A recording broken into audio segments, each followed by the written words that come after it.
beautiful humans. Welcome to another episode of Role Models, Juicy Conversations with Beautiful Humans. I'm Jennifer Norman, founder of the Human Beauty Movement and your host. This podcast thrives on your support, so if you like what you hear, head on over to Apple Podcasts to rate and review us, and thank us by leaving a donation on our anchor.fm page. Okay, people, so we are going for it. On today's episode, we are going to get kinky. Here on Role Models, we are all about radical inclusivity and radical self-acceptance. So that means dispelling the idea of shame and discussing topics that may make us feel a bit uncomfortable. So I invite you to step outside your comfort zone with me today. My guest is Joshua Rodriguez. Joshua, known as Master Joshua in the BDSM leather community, is a facilitator, educator, event promoter, host, and professional dom. In one-on-one sessions, Joshua guides his clients towards self-acceptance, empowering them to gain control of and become active participants in their own lives. Drawing upon his unique, hard-earned transformational experiences, he has developed personalized methods of non-traditional sexual behavior counseling geared particularly towards catalyzing self-actualization. Over the past 12 years, he has helped many people rid themselves of shame so they can embrace their identities,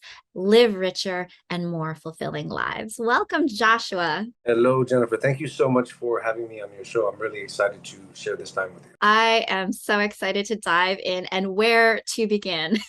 you. Now, you started practicing BDSM around 20 years ago, long before 50 Shades of Grey. So, can you set the stage for our listeners and first define, how you got into it and let us know what in the world BDSM is anyway? Absolutely. So let us start with the acronym BDSM. All right. There's a few different ways to approach it. The way I like to explain it best is you break it down to three sections, right? You have the B and the D, which is bondage and discipline. You have the D and the S, which is dominance and submission. And then you have the S and the M, which is sadism and masochism, right? So the bondage is around the restriction and the discipline is around discipline. Right? Dominance and submission is about power exchange. Sadism and masochism is about sensation. Right? So you can almost say vulnerability, power exchange, sensation. It's amazing. I've never heard it explained that way. Yeah, because you have to look at the differences in relationships, right? And granted, having been doing this for as long as I have, I've been doing it professionally for over a decade. In my own journey, when you think about sensation experiences, I go back to my childhood, right? Before sexual identity was at the forefront, we were experiencing sensations, right? Playing doctor, playing cops and robbers, playing damsel in distress. These were different scenarios that we were able to experience sensations and emotion freely and playfully, right? As we progress and we get older, politics, religion, community, culture, they all tell us, frame us or shape us in the do nots, right? So as we get older, we kind of get boxed out of these curiosities that we have, these desires that we have because we're shamed out of it, right? So my journey into BDSM came from sex addiction, right? The desire to find out more. Right before I realized it was sex addiction itself, it was the drive to have more sensation and experience. And in that process, as well as counseling around sex addiction, in that process, I learned the power of the role that I play in the relationships that I'm in. Right. And it took me until my mid-20s to realize that what we're putting into the time spent is our identity, is our experience. And for a lot of us, we don't realize that we're not in the driver's seat for a long time. Driver's seat meaning we are experiencing things happening to us. We're not really guiding or directing the things that are happening with us, right? So there was a turning point where I realized that it's not the physicality, but it's the connection with the folks that I'm meeting, right? And when I say holding space, essentially that means giving someone your undivided attention, right? Because the holding space gets thrown around a lot. What does that mean? It means giving someone your undivided attention, to be seen and heard and to feel respect, right? And when I first experienced that, you could feel the shift of trust and respect, right? Some would see that as power. Others would see that as connection. I saw it as connection. And there is a power element to trust and respect, but that has to be, that's sacred. That level of vulnerability is sacred. And I learned that through the development, through the earlier years of my journey through BDSM is I am important because I get to hold space for people who trust me and I don't violate their trust. as a human being, I try to always do what's right. As a human being, sometimes I fail, right? But the big picture of this whole journey and lifestyle is, how do we make not only the best choices for us, but the best choices in integrity, right? How do we aim for doing what's right? And it's a building block. It's a building process. It wasn't something that fell into my lap on day one. It was through trial and error. It was through making mistakes. It was trying to use ethics to navigate morality. And it isn't so easy, right? It's simple, right? Always do what's right and don't lie. Tell the truth. But it's not easy, right? Because we've been conditioned into shame and fear, doubt, that sometimes the easier route isn't 100% integrity. Sometimes it's a white lie, or sometimes it's omission, and not necessarily a direct mistruth, but ultimately it all comes full circle and we end up paying for it. I learned that through reflecting on my relationships, right? Previous to my investment and commitment to BDSM as a lifestyle. And by that, what I mean is BDSM as a lifestyle, there's an approach: transparency, open and honest communication, open-mindedness, respect, and ultimately truth. But it's like sometimes you have to touch the iron, and sometimes you jump out of the frying pan into the fire. And sometimes all you need to do is touch the edge of the frying pan to know, okay, that's hot enough. I don't need to jump out. But it's all a process, right? It's just like finding the right partner is a process, right? You don't jump into the lifestyle and expect it to be rainbows and sunshine, or leather and change in this case, right? It's it's a lot of trial and error. It's a lot of trial and error. Wow, wow. So let me get this straight. You were at a younger age getting involved and addicted to the sensation, and then only through your own trial and error experience, you recognize, gosh, something is not necessarily working, but I like this lifestyle. I want to lean into it. And so in going through therapy and going through that reflection, you were able to find a better balance for the way that it can be done in a prolonged lifestyle, which worked for you and for whomever you're engaging with. Is that right? 100%. 100%. Wow.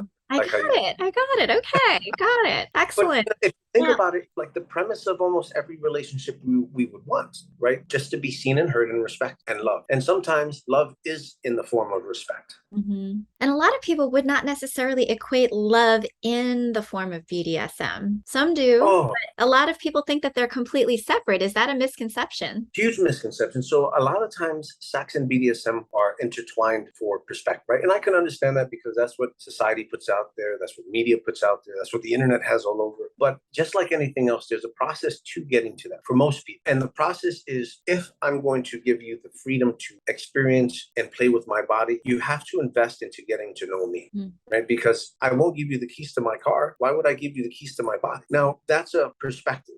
Because sometimes, and like myself, my body wasn't seen as value. It was seen as a way to experience, right? There wasn't a threshold of who can experience me or who cannot.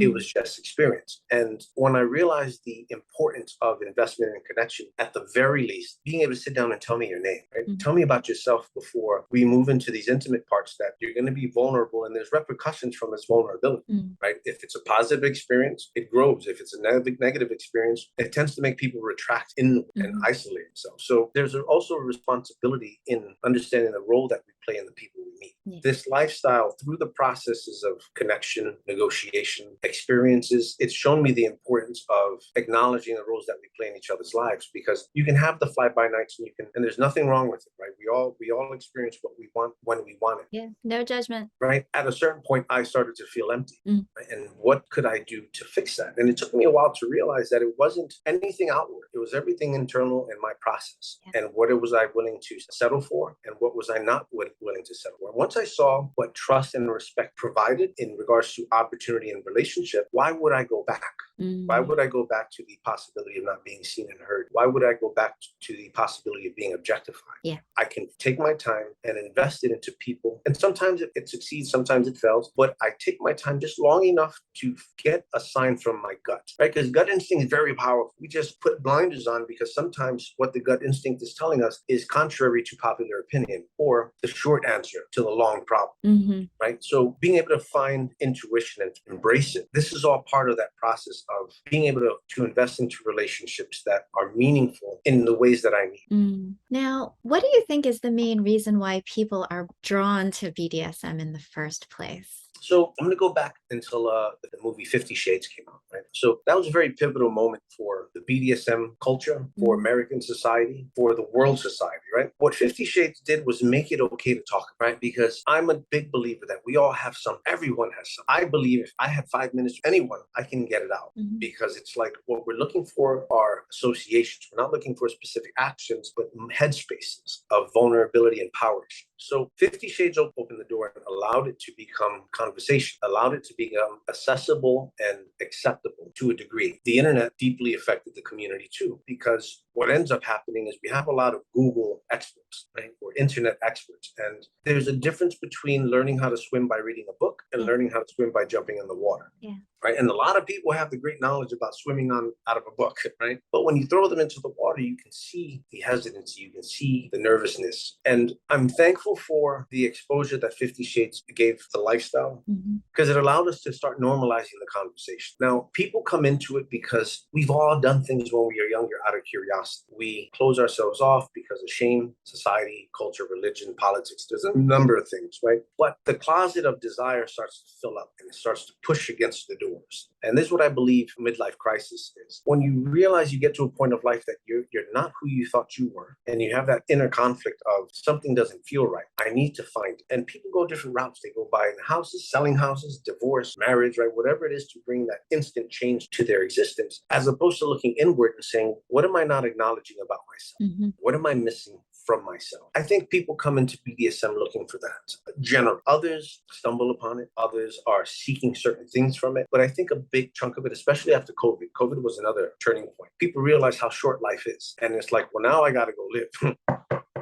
Hello, kink world, I'm here, right? And it's like they're jumping in head first, which is great because shame is difficult to work past. Yeah. I myself, after my second divorce, actually, I'll step back and say that I think that there's always been a lot of experimentation, as you were mentioning. It's a lot of curiosity and what about this and what about that? And so, it started probably in my 20s. And then, after marriages and things like that, I was like, oh, let's try this again. Hopped on Bumble, found somebody, was a dom, and I decided to become a sub for a while. Realized that I'm not sure if it was the lifestyle or if it was just the jerk that I found, but just kidding about that. Just kidding about that. It could have been a whole number of things, as you were saying. It's a trial and error situation, but I recognize that it wasn't really for me, or at least that particular situation was not for me. I didn't like to be, in the middle of a meeting in the middle of the day and being told what to do, virtually. And it to me is extremely disruptive. And I was like, listen, dude, I just can't, this is not working for me. What is our safe word? This is it, So it didn't last very long, but Yeah.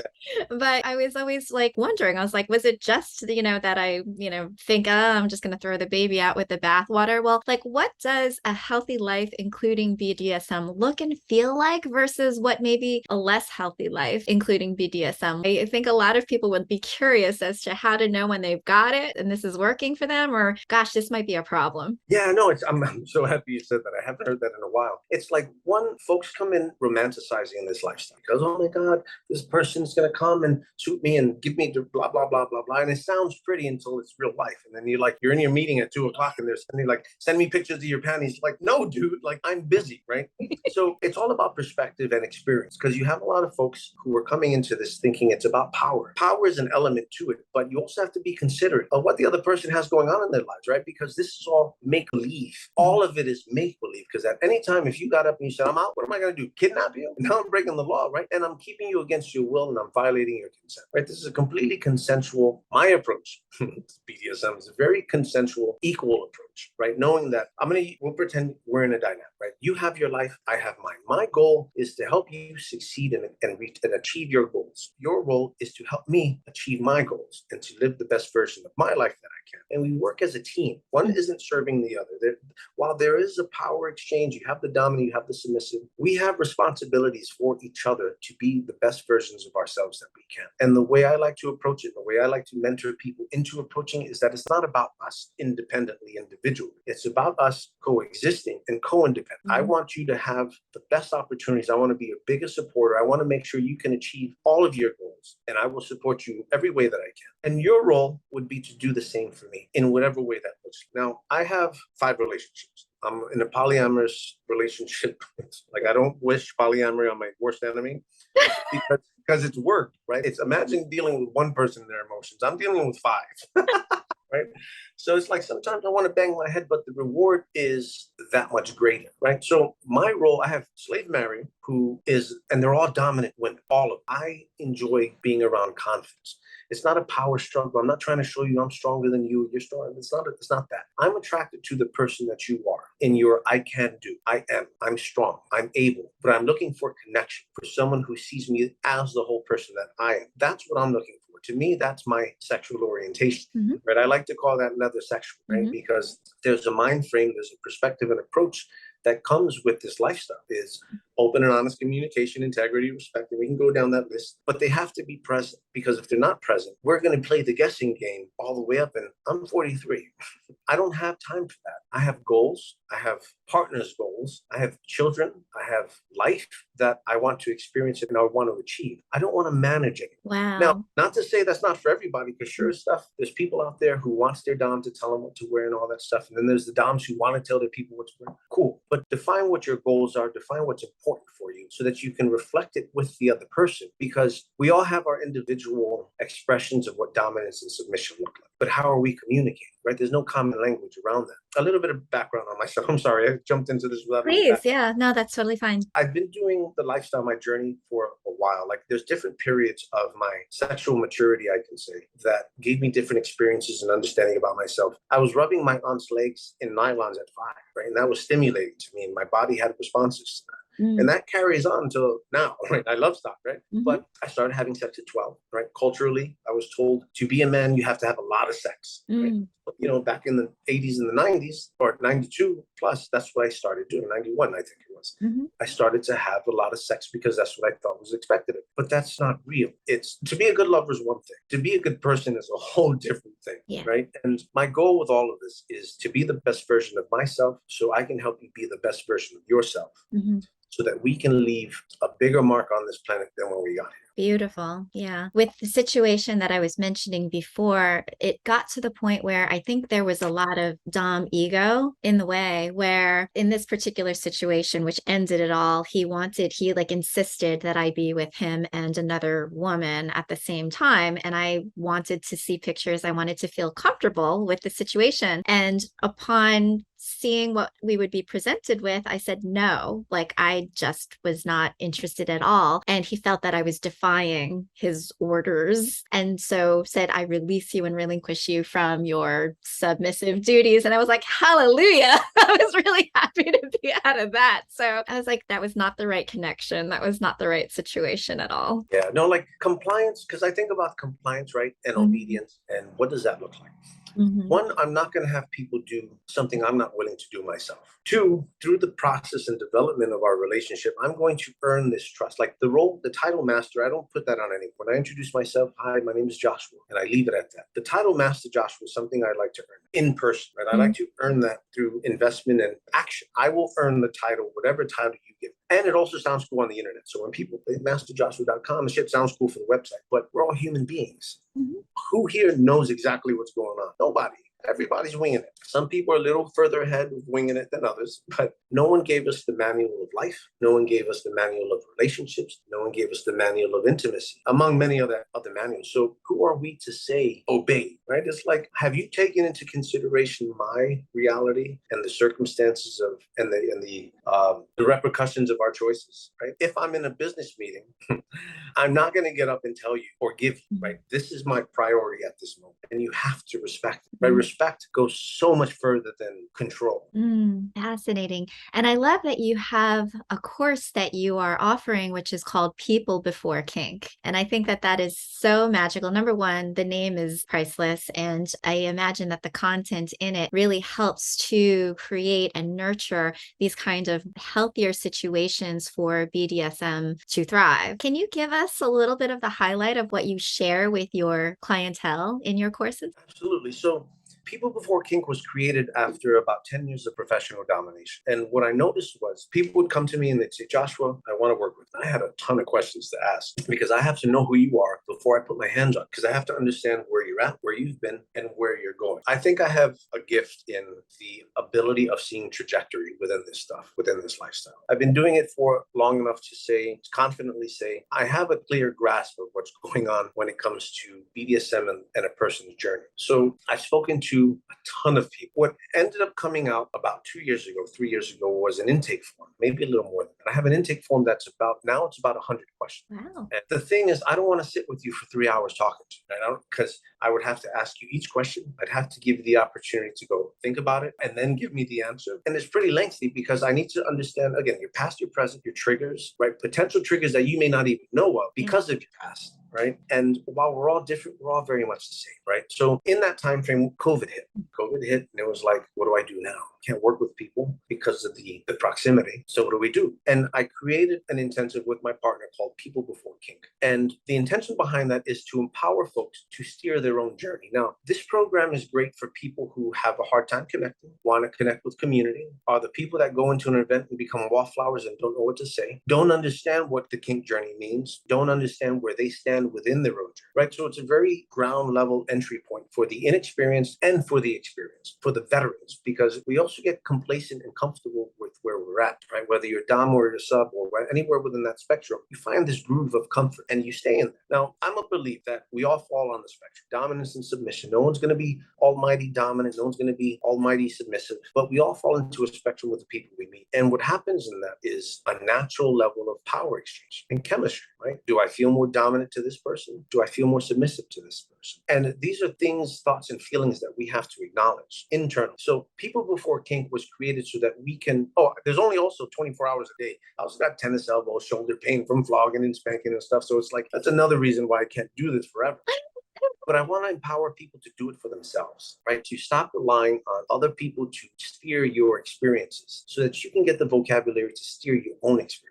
So you can know what it feels like to hold space and create space for others. Mm-hmm. Ultimately, what creating space and holding space means is giving someone your undivided attention, respectfully. Mm-hmm. Right? That's all it is. When people say holding space, what does that mean? And without judgment, mm-hmm. That's a hard, right? And to keep your mouth shut, just hold space and let them talk, right? There's a process to this stuff. So PBK is for those who have a hard time connecting, don't know how to connect, are working through shame, trying to find others like themselves. Because while we're all very much the same, we're all doing our journeys, we're all at different points of our journeys. And some of us are willing to say, I don't know and I need guidance. Others are saying, oh, I know everything. And then others are up there working on, right? So there's a ladder to this as well. And ultimately what I want to do is I just want to empower folks to be able to define their own existence and to forgive themselves for not being who they thought they would be, because that's a hard one, right? When you look back and you're in your 40s or 50s or 30s, it's kind of difficult because it's like we're just becoming adults, right? 20s, we're like late teenagers.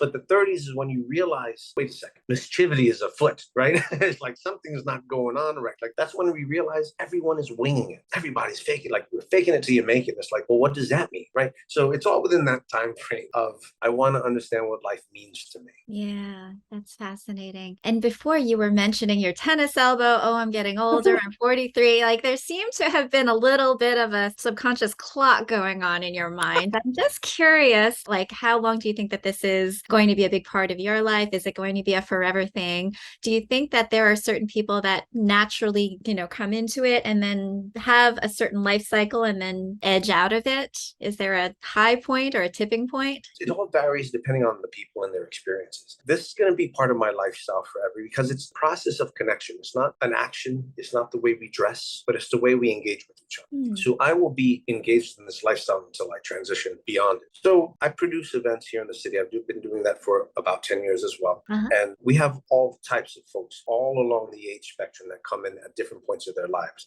For my events, because I host events that are socially driven, right? Learning experiences and socially driven that actually came off the People Before Kink intensive, right? So with the intensive, the intention behind it is it starts with an intake that requires you to look inward and to find the language around the thoughts and the feelings that you've had for X amount of years. You come to the retreat, and in the process, the first major class that we have is called People Before Kink, the Foundation. Mm-hmm. And what we're doing is we're creating a container in the program so that no one comes in and out. It's like, it's all of us. We pair you up one-on-one. And what you're doing is you're going to revisit this intake, and you're going to share your answers with the person in front of you, and they're going to share it with you. And you're going to hold this container of judgment-free and open heart listening, because the goal of it is to, one, actualize your truth by speaking. Because how often do the thoughts come from here and out your mouth into the real world, especially around sexual identity? It's not so easy, because how do we trust the person in front of us? How do we know they're not going to judge us? How do we know they're not going to shame us? Everyone is here at this intensive for the same reason, to experience it without judgment, without shame, right? To push the envelope into vulnerability. So in the container, we actualize our truth by speaking it to the person in front of us. And it's not the whole room. Granted, there's 15 groups, but everyone is so engaged in the conversation in front of them, everything falls away. Mm-hmm. In that process, you become vulnerable, and you get to experience what vulnerability and safety feel like. And that's the turning point for people, to say, wow, this is the first time for a lot of people speaking my truth, and I'm okay. And I'm listening to what they're saying, and they sound just like me, just different experiences. It looks different, but the feeling is the same, right? Love, shame, fear, whatever it is, the feelings are the same, even though they look different. So the important part of that program is community